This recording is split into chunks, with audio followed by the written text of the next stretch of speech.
반갑습니다. 네, 우리 같이 서로 인사하시죠. 잘 오셨습니다. 네. 네. 어, 오늘은 창세기 9장 말씀을 가지고 하나님이 복을 주시다라는 제목으로 같이 함께 말씀을 좀 나누겠습니다. 오늘 본문의 말씀을 보면 하나님께서 우리를 축복하시길 원하신다라는 것을 깨닫게 됩니다. 노아가 방주에 들어가서 노아와 그의 가족들이 생명을 보존받았지만 여러분, 홍수 심판은 모든 사람들이 다 죽임을 당하는 일입니다.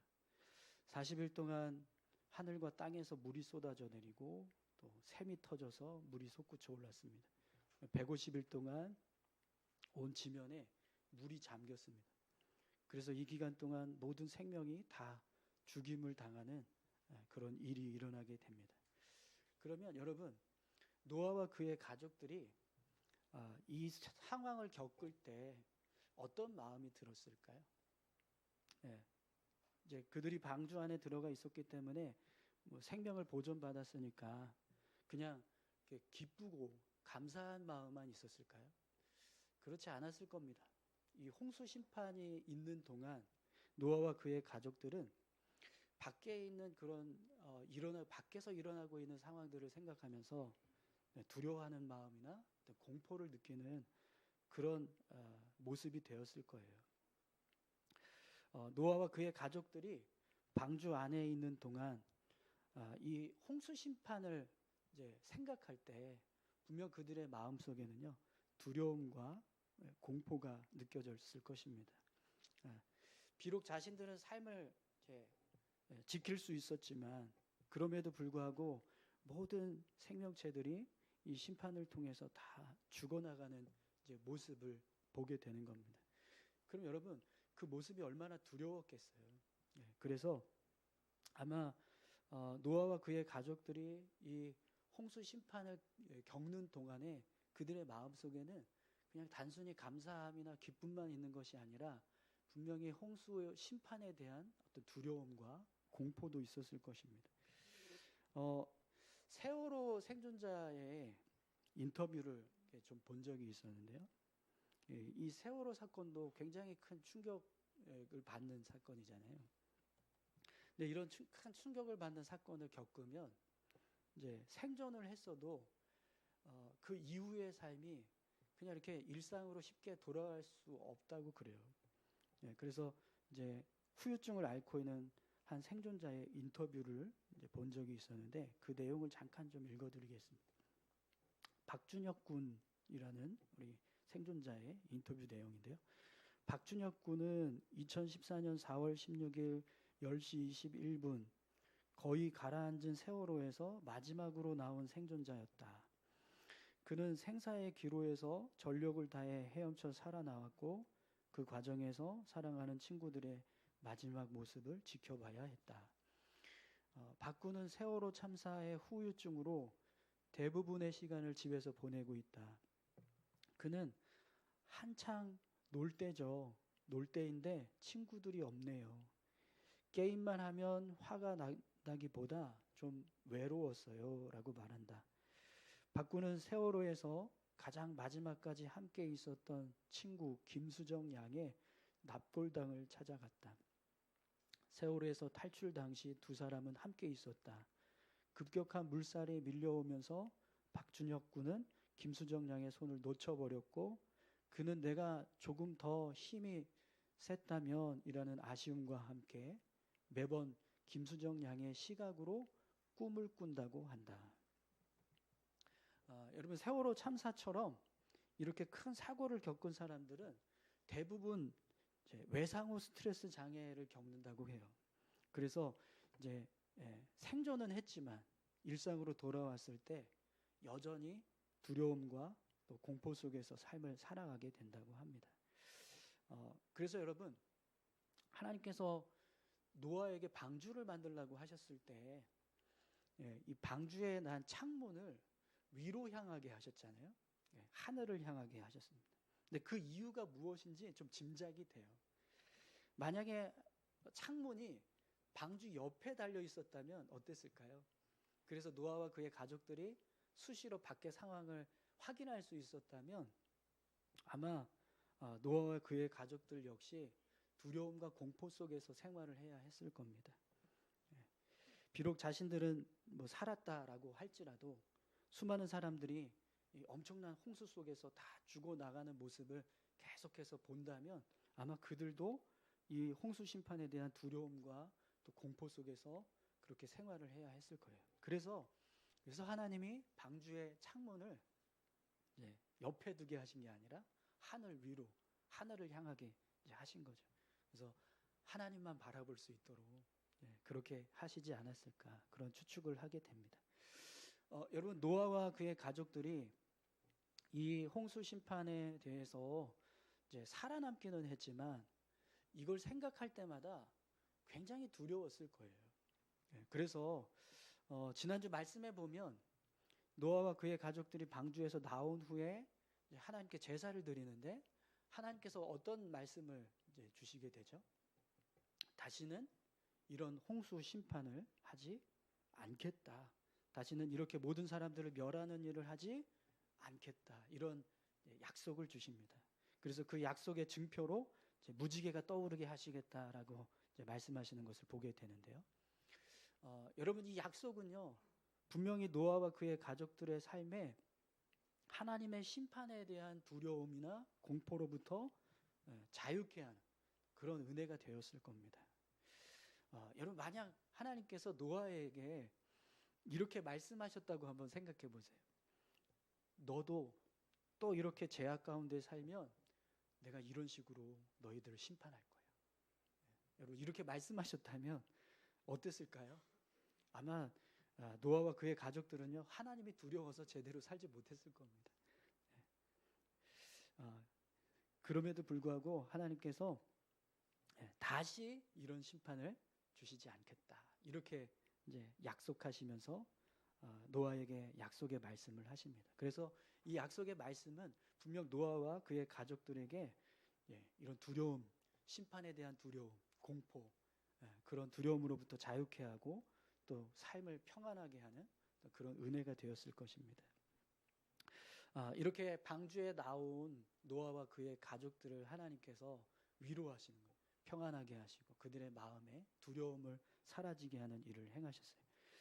오늘 이제 9장의 내용을 보시면 그렇게 하나님께서 방주에서 나온 노아와 그의 가족들의 삶을 그냥 마음만 평안하게 하시고 위로하시는 게 아니라 그들의 삶을 축복하시는 모습을 보게 됩니다.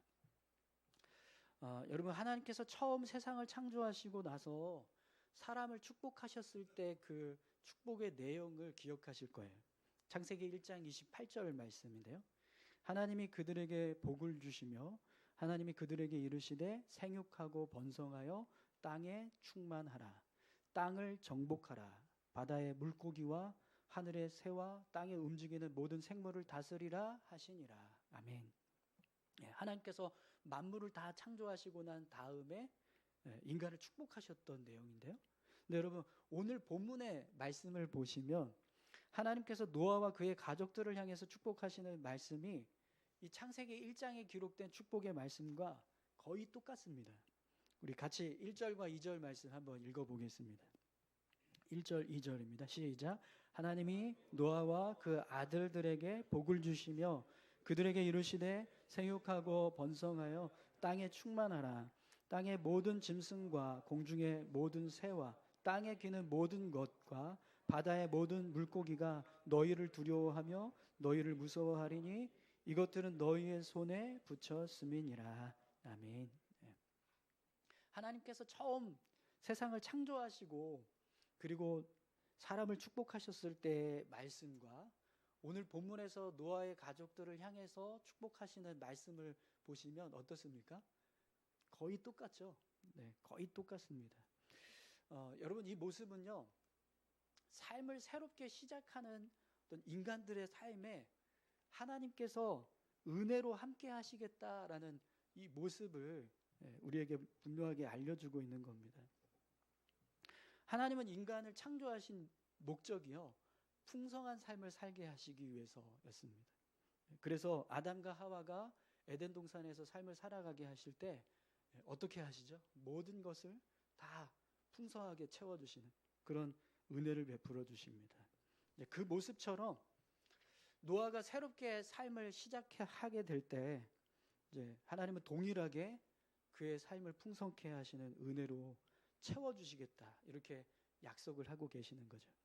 그래서 아담과 하와에게 주셨던 축복의 말씀이 오늘 노아에게 주시는, 노아와 그의 가족들에게 주시는 축복의 말씀과 똑같은 모습이 됩니다. 여러분, 하나님은 우리가 하나님께서 주신 풍성한 은혜 속에서 살기 원하세요. 우리가 생육하고 번성하기를 원하십니다. 땅에 충만하길 원하세요. 그래서 이런 축복의 말씀으로 인간들의 삶을 계속해서 축복해 주고 계세요. 창세기 말씀을 보면 생육하고 번성하라라고 하는 축복이 5번 나옵니다. 근데 그 5번의 모습을 보면 늘 삶을 새롭게 시작할 때 그때 주어집니다. 그러니까 아담과 하와가 삶을 시작할 때 생육하고 번성하라 이렇게 말씀하셨고, 노아가 방주에서 나와서 삶을 새롭게 시작할 때도 생육하고 번성하라 이렇게 말씀을 하시는데요. 또 한 번 나오는데 그게 야곱의 삶을 시작할 때 그때도 생육하고 번성하라라는 축복의 말씀을 주십니다. 그래서 하나님께서 늘 하나님의 사람들에게 삶을 시작할 때 풍성한 은혜를 주시려고 하신다라는 것을 보게 되는 거죠. 여러분, 하나님께서 오늘 저와 여러분들의 삶을 축복하길 원하신다는 걸 믿으십니까? 우리 삶이 하나님의 풍성한 은혜로 채워지고 또 복된 삶이 되길 원하십니다. 그래서 우리 삶 가운데 이렇게 축복하시는 말씀으로 끊임없이 은혜를 베풀어 주고 계시는 거죠. 오늘 이 창세기 9장에서 선포되고 있는 생육하고 번성하라 이 말씀이 오늘 저와 여러분들을 향한 하나님의 축복인 줄 믿습니다. 자, 그런데 여러분, 오늘 본문에서 말씀하는 이 축복의 말씀을 보면 창세기 1장에 나오는 축복과 조금 다른 점이 있습니다. 우리 3절을 한번 보시죠. 모든 산 동물은 너희의 먹을 것이 될지라 채소같이 내가 이것을 다 너희에게 주노라. 아멘. 하나님께서 노아와 그의 가족들을 축복하시는데요, 육식을 허락하십니다. 이전까지는 하나님께서 인간에게 고기를 먹으라는 말씀을 하신 적이 없었어요. 그냥 채소와 과일만 먹게 하셨습니다. 그래서 이제 열매로 먹을 것을 삼게 하셨었는데, 노아를 축복하시면서 고기를 먹게 하시는 이제 모습을 보여주고 있는 겁니다. 자, 그러면 여러분, 왜 하나님께서 노아를 이렇게 축복하시면서 이 고기를 먹으라는 말씀을 하실까요? 여러분, 제가 이렇게 말씀을 이렇게 묵상하다가 창세기 6장 11절에서 13절의 말씀이 좀 떠올랐습니다. 창세기 6장 11절에서 13절 말씀인데요. 그때에 온 땅이 하나님 앞에 부패하여 포악함이 땅에 가득한지라. 하나님이 보신즉 땅이 부패하였으니 이는 땅에서 모든 혈육 있는 자의 행위가 부패함이었더라. 하나님이 노아에게 이르시되 모든 혈육 있는 자의 포악함이 땅에 가득함으로 그 끝날이 내 앞에 이르렀으니 내가 그들을 땅과 함께 멸하리라. 아멘. 여러분, 이 말씀을 보면 인간이 부패한 모습을 이렇게 설명할 때 포악함이 가득했다 이렇게 말씀하거든요. 근데 6장의 말씀을 설명드리면서 이 포악함이다라고 하는 단어가 하마스라는 단어로 쓰여졌다라는 걸 말씀을 드렸을 거예요. 이 하마스라고 하는 단어는 난폭하게 하다, 넘어뜨리다, 잡아 찢다 이런 폭력적인 모습을 설명할 때 이제 쓰여집니다. 그러니까 그럼 여러분, 이 모습을 한번 생각해 보세요. 사람이 사람을 대할 때 혹은 짐승을 대할 때 이렇게 막 폭력을 써서 생명을 해치는 그런 일을 일삼게 되는 거예요. 그러면 어떤 이유로 이런 일들을 하게 되었을까요? 힘이 센 사람이 힘을 자랑하기 위해서, 혹은 강한 자가 약한 자를 지배하기 위해서 분명 이런 일들을 행했겠죠. 그런데 또 한편으로는 인간이 짐승을 향해서 이런 일을 할 때 주로 어떤 목적을 가지고 하죠? 식량을 얻기 위해서, 그냥 힘을 자랑하기 위해서거나 아니면 뭐 짐승을 지배하기 위해서가 아니라 먹을 것을 취하기 위해서 이런 일을 하게 되는 거죠. 지금 이 6장에서 이제 포악함이 땅에 가득한지라, 이 말씀이 그냥 무조건 고기를 먹기 위해서 폭력을 휘두르고 막 함부로 생명을 해쳤다 이렇게 단정 지을 수는 없지만, 홍수 이전의 인간들의 모습을 보면 분명히 하나님께서 허락하시지도 않았는데 함부로 생명을 희생시키고 죽이는 이런 일들을 일삼았다라는 걸 알 수 있습니다.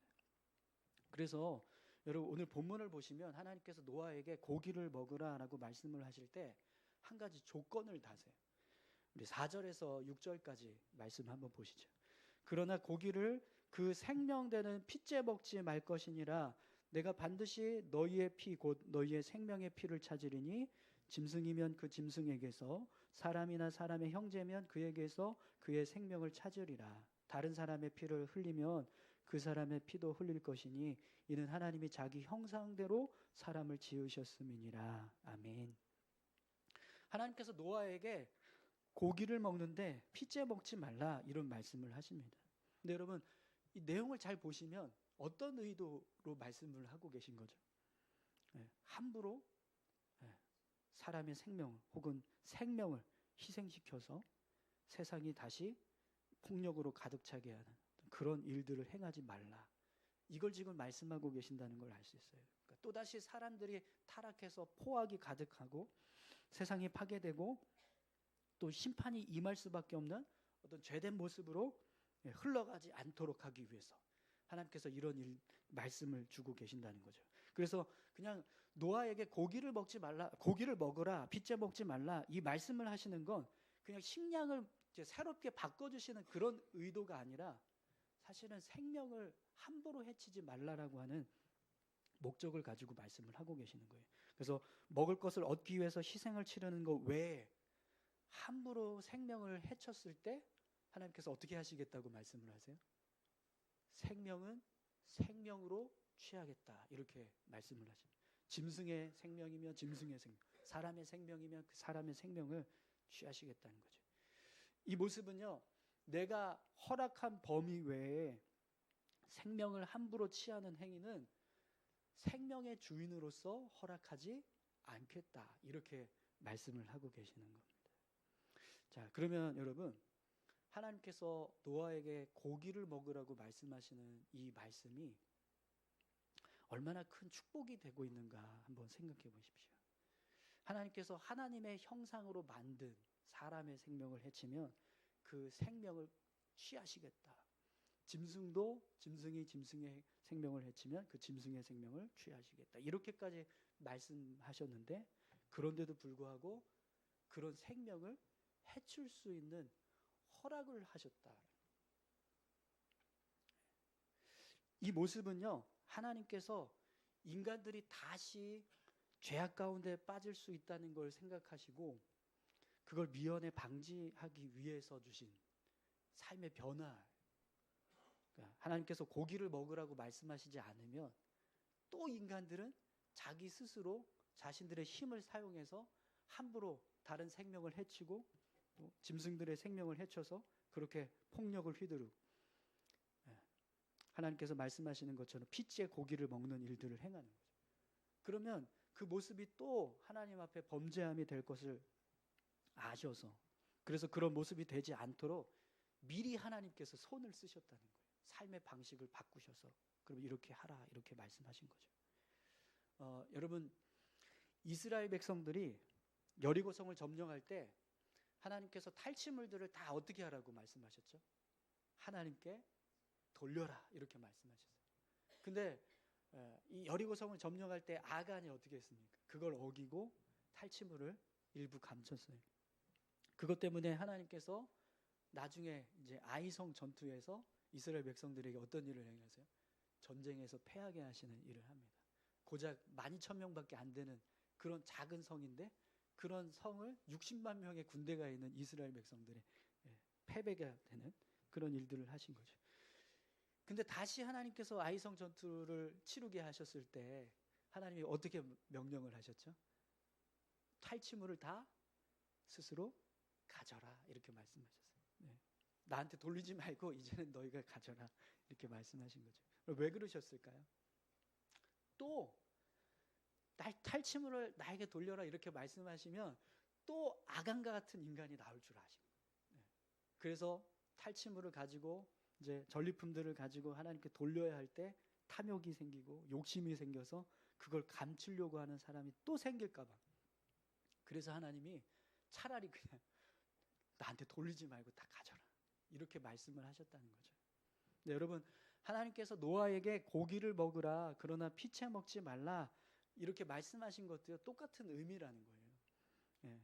이런 말씀을 하시지 않았다면 인간들은 또다시 노아 홍수 이전의 모습처럼 자신들의 욕망대로 욕심대로 함부로 생명을 해치고 악을 행하는 일들을 할 거라는 거죠.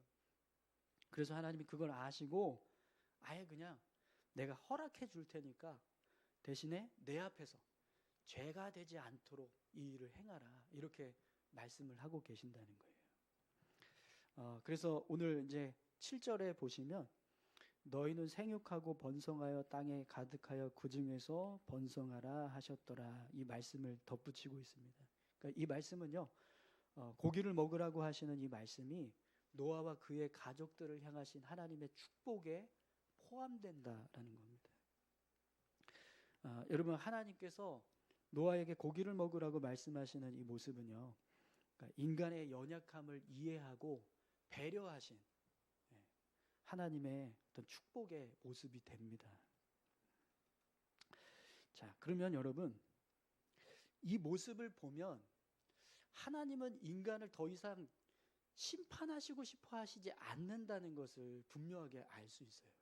그러니까 하나님께서 어떻게 해서든지 사람들이 죄악 가운데 빠져서 심판하는 일이 일어나지 않도록 미리 다 그런 것들을 다 염려하셔서 삶의 방식까지 바꾸시면서 하나님께서 인간들을 축복하시고 그들의 삶을 풍성케 하고 계신다라는 것을 보여주고 계시는 거죠. 그래서 이런 인간들의 죄된 모습까지도 다 미리 예측하시고 죄가 되지 않도록 삶의 방식을 바꾸시면서 축복하고 계신 겁니다. 자, 오늘 이 1절에서 7절의 말씀만 보더라도 하나님은 심판을 원하지 않으신다는 걸 알 수 있습니다. 그리고 인간의 삶을 축복하시기 원하고 그들의 삶을 풍성케 하시기 원하신다는 것을 분명하게 알 수 있어요.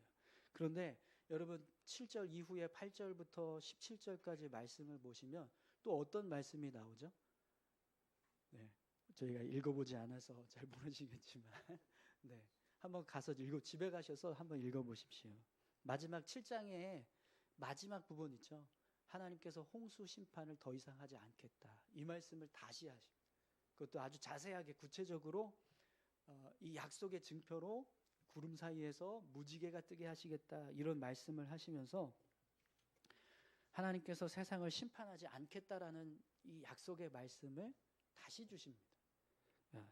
이 모습만 보더라도 하나님은 더 이상 세상을 심판하고 싶지 않다라는 게 너무나 명확하게 드러나요. 자, 그러면 여러분 노아와 그의 가족들을 한번 생각해 보십시오. 홍수 심판이라고 하는 아주 무서운 하나님의 진노에서 구원을 받았습니다. 이거는 아까 제가 세월호 이야기를 이제 드렸지만 이건 잊을 수 없는 사건인 거예요. 홍수 심판에서 내가 건짐을 받았다. 모든 생명이 다 죽어나가는데 그 속에서 나와 우리 가족은 생명을 건졌다. 이거 절대로 잊을 수 없는 너무나 큰 은혜입니다. 또 오늘 본문에서 말씀을 보면 하나님께서 인간의 연약함을 다 아셔서 미리 어떤 죄된 모습에 빠지지 않도록 하시려고 막 삶을 바꿔가시면서 삶의 방식을 바꿔가시면서 이 하나님의 백성이 노아를 축복하시려고 하시는 그런 말씀들을 주고 계십니다. 또 더 이상 홍수 심판 없게 하시겠다. 하나님의 진노가 없게 하시겠다라고 약속하시는 말씀도 주고 계세요. 그럼 여러분 하나님께서 이런 축복을 주시고 이런 약속의 말씀을 주셨을 때 그리고 홍수 심판이라고 하는 이런 무서운 진노로부터 구원을 받은 은혜를 경험했을 때 이 노아와 그의 가족들의 삶이 어떤 모습으로 삶을 살아가는 것이 옳을까요? 노아와 그의 가족들이 이런 하나님의 축복과 약속을 붙잡고 삶을 살아가고 있다면 이들의 삶이 어떤 모습이 되는 것이 합당하겠습니까? 그 은혜를 생각하고 그 축복과 약속의 말씀을 붙잡고 어떻게 해서든지 자신들의 삶이 그런 축복의 삶이 될 수 있도록 힘쓰며 살아가야 합니다. 근데 여러분, 오늘 본문의 내용을 보면 노아와 그의 가족들의 모습이요, 전혀 그렇지가 않아요. 18절에서 29절까지의 말씀을 보면 과연 노아가 이런 홍수 심판을 겪은 사람인가? 노아의 그의 가족들이 이런 하나님의 축복과 약속의 말씀을 받은 사람들인가? 라는 생각이 들 정도로 그들의 삶의 모습은 전혀 그런 은혜에 합당하지 못한 모습으로 삶을 살아가게 됩니다. 일단 노아의 모습을 한번 보시죠. 20절에서 21절까지 말씀인데요. 노아가 농사를 시작하여 포도나무를 심었더니 포도주를 마시고 취하여 그 장막 안에서 벌거벗은지라.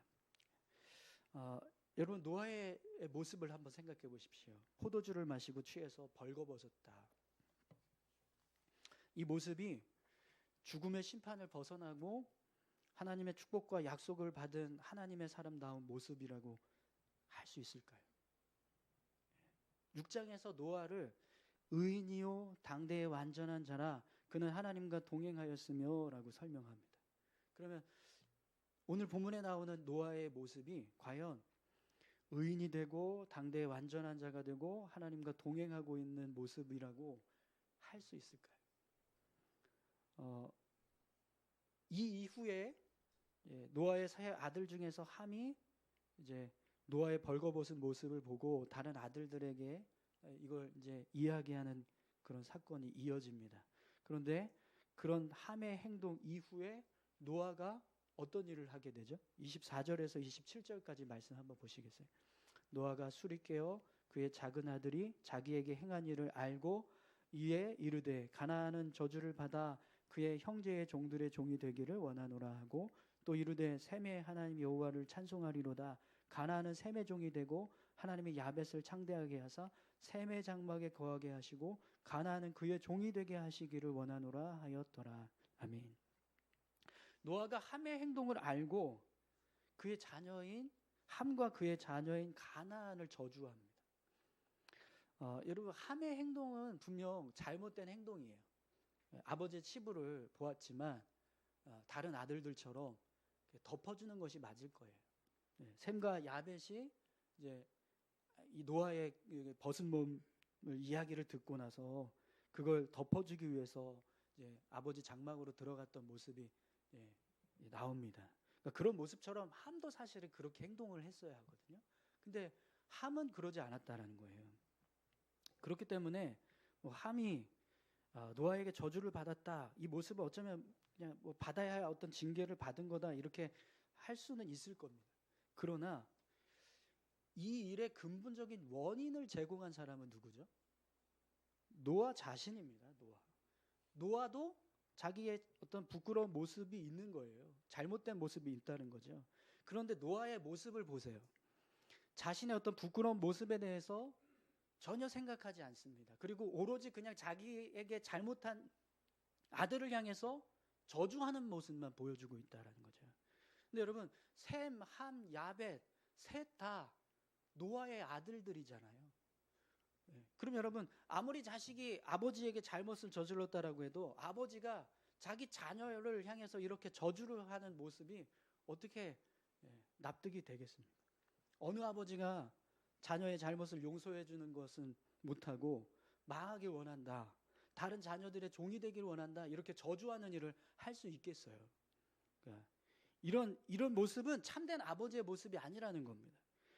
여러분, 지난주에 우리 인천에서 아버지가 자기 아들을 총으로 쏴서 죽이는 그런 사건이 있었는데, 자기 자식을 아버지가 죽이는 일을 여러분 한번 생각해 보십시오. 이게 정말 정상적인 아버지의 모습입니까? 네. 정말 자식을 사랑하는 아버지라면 절대로 그런 일을 할 수 없을 거예요. 네, 노아도 마찬가지라는 겁니다. 네, 노아가 함을 저주하는 모습은 엄밀히 따지면 함과 가나안에게만 불이익이 되는 게 아니라 노아 자신에게도 불이익이 되는 거예요. 왜냐하면 자기 자녀가 저주를 받아서 불행한 삶을 살게 되는데 어떻게 부모로서 그 모습을 보고 야 이거 잘 됐다 이렇게 생각할 수 있는 사람이 있겠습니까? 네. 그럼 여러분 이 모습을 한번 생각해 보십시오. 노아가 어떤 일을 겪은 사람입니까? 홍수 심판에서 구원을 받은 사람이죠. 절대로 잊어버릴 수 없는, 이거 정말 누구도 망각할 수 없는 너무나 큰 은혜의 사건입니다. 거기다가 오늘 말씀을 장황하게 제가 설명을 드렸지만 하나님은 노아의 삶을 어떻게 해서든지 축복하시려고 막 삶의 모습을 바꿔가시면서까지 하나님의 형상된 생명조차도 내가 허락해 주겠다 이렇게까지 말씀하시면서 고기를 먹으라 이런 축복을 주셨어요. 다시는 심판하지 않겠다라고 하는 언약의 말씀까지도 주셨습니다. 그럼 여러분 그런 축복과 언약을 받은 사람으로서 어떻게 노아가 이렇게 행동을 할 수 있느냐라는 거예요. 이 모습은 함도 마찬가지입니다. 오늘 본문에서 노아의 저주가 이제 함이 아니라 가나안에게 선포되고 있는 모습을 보게 되는데 이제 그 이유를 성경학자들은 이렇게 해석을 합니다.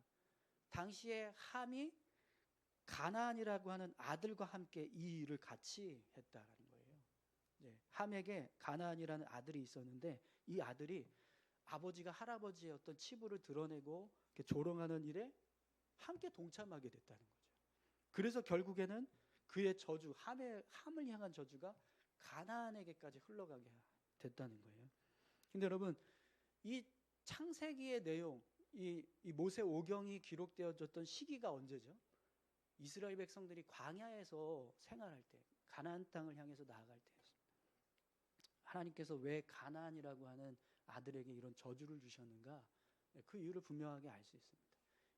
가나안이라고 하는 민족이 그만큼 하나님 앞에서 심판을 받을 수밖에 없는 그런 모습이었다는 거예요. 그게 시초가 되었던 함의 아들인 가나안으로부터 이게 시작이 되었다는 거죠.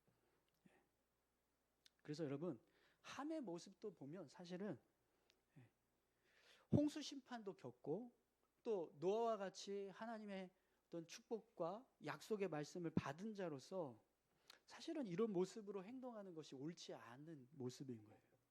오늘 이제 본문에 보면 1절에 하나님이 노아와 그 아들들에게 복을 주시며 그들에게 이르시되라고 분명하게 말씀하고 있어요. 8절에도 보면 하나님이 노아와 그와 함께한 아들들에게 말씀하여 이르시되 이렇게 말씀합니다. 그러니까 하나님께서 축복을 주실 때도 노아에게만 주신 게 아니라 그의 아들들에게도 주셨고 약속의 말씀을 주실 때도 노아에게만 주신 게 아니라 그의 아들들에게도 똑같이 주셨다는 거예요.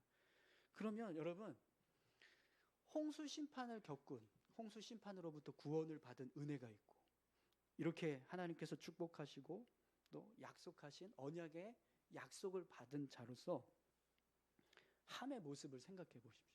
어떻게 아무리 아버지가 부끄러운 모습으로 있다 할지라도 그걸 감추려고 하지 않고 그걸 조롱하고 드러내는 행동을 할 수 있겠습니까? 그러니까 노아도 그렇고요, 함도 그렇고 이들이 정말 홍수 심판을 경험한 사람들인가? 이들이 정말 하나님께서 주신 축복과 약속의 말씀을 받은 사람들인가? 이런 생각이 드는 모습으로 행동을 하고 있다라는 거예요. 그러면 여러분 왜 이런 일이 벌어지게 되었을까요?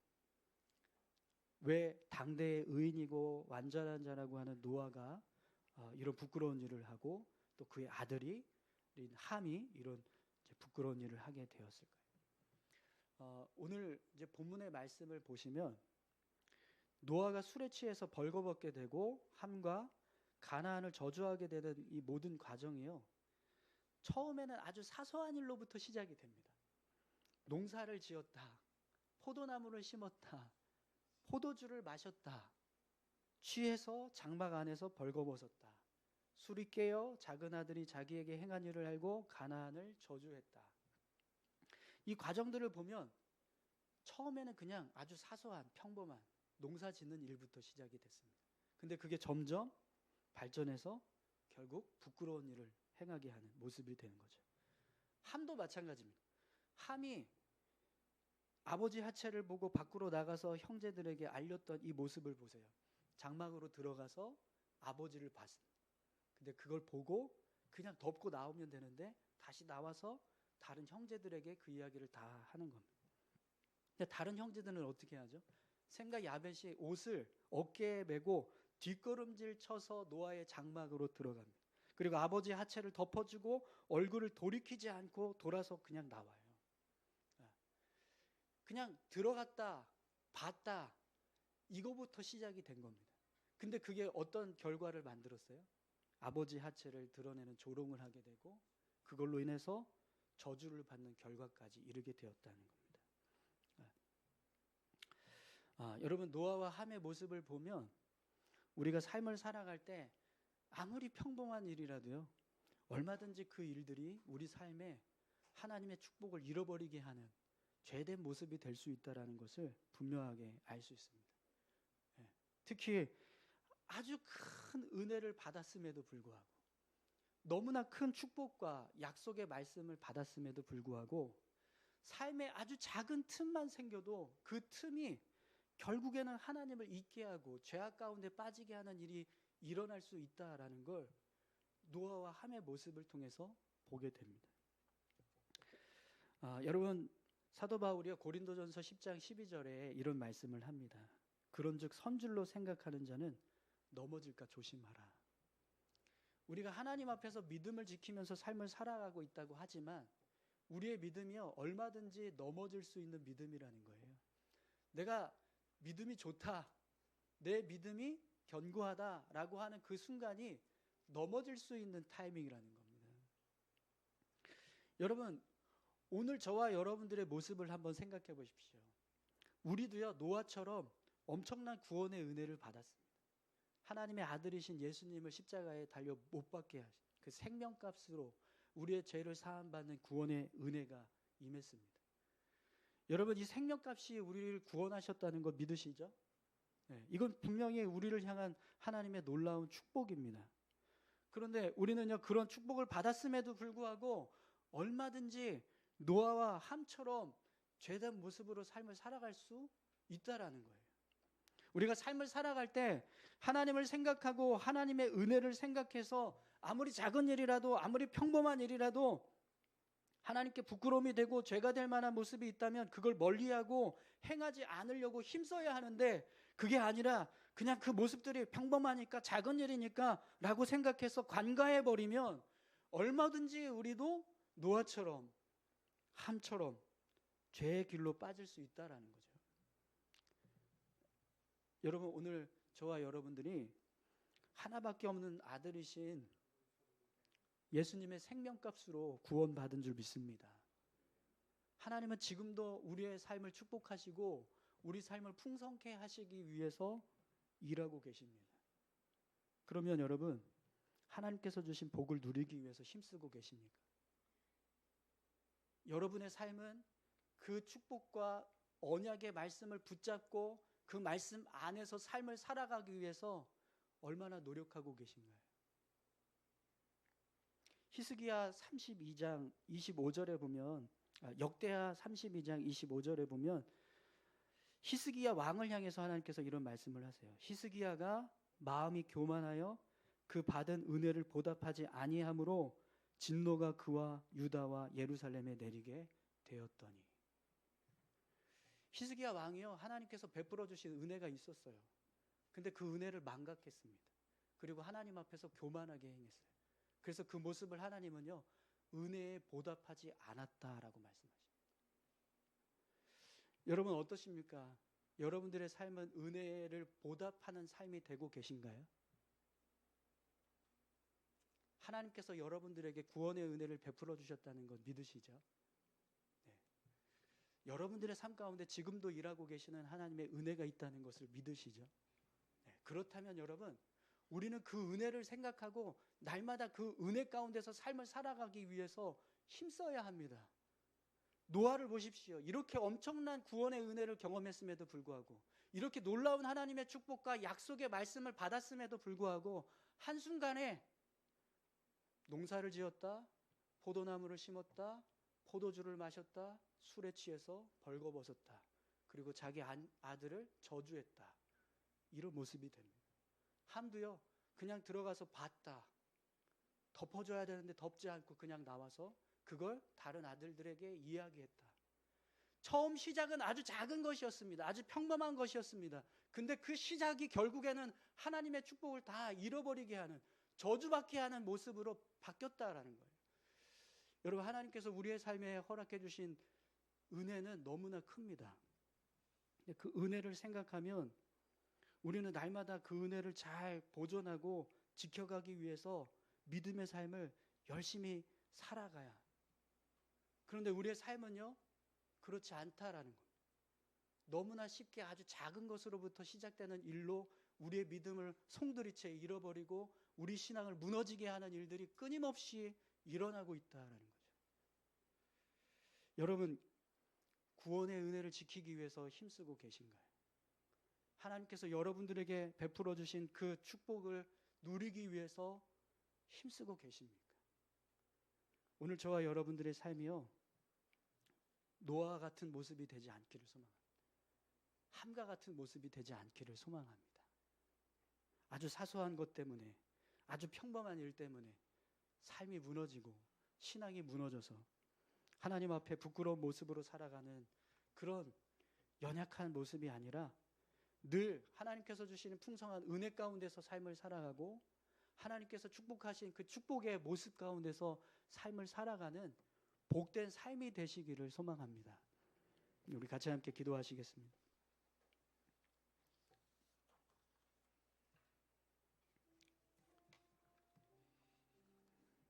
노아가 방주에 들어가서 생명을 건졌던 이 모습, 예수 믿고 구원받은 모습과 똑같은 은혜입니다. 예수 믿는 자에게 하나님께서 은혜 주셔서 그 삶을 풍성케 하시겠다.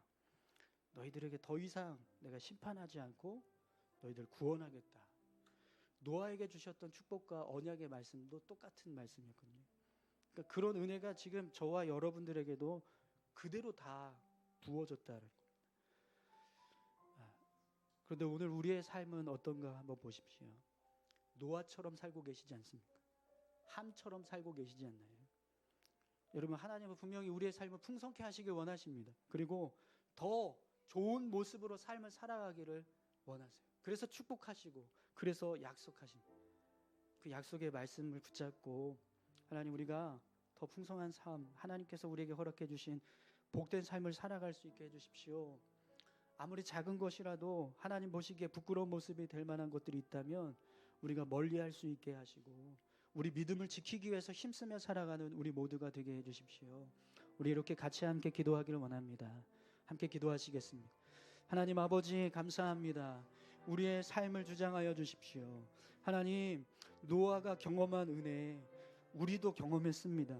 노아가 받은 축복 우리도 받았습니다. 노아가 받은 언약의 말씀 우리도 받은 언약의 말씀입니다. 아버지 하나님, 우리도 똑같이 하나님의 은혜 가운데서 삶을 살아가고 있고 우리도 똑같이 하나님께서 주신 그 축복과 언약의 말씀을 붙잡고 삶을 살아가고 있습니다.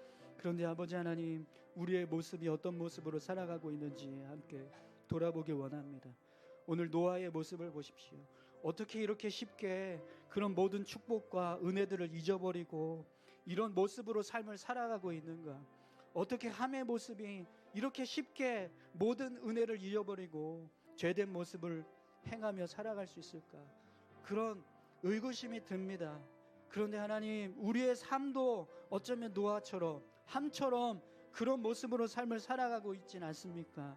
하나님 아버지, 너무나 작은 모습 때문에, 너무나 작은 일 때문에 우리의 신앙이 무너지고 우리 삶이 무너지는 죄된 모습 가운데 삶을 살아갑니다.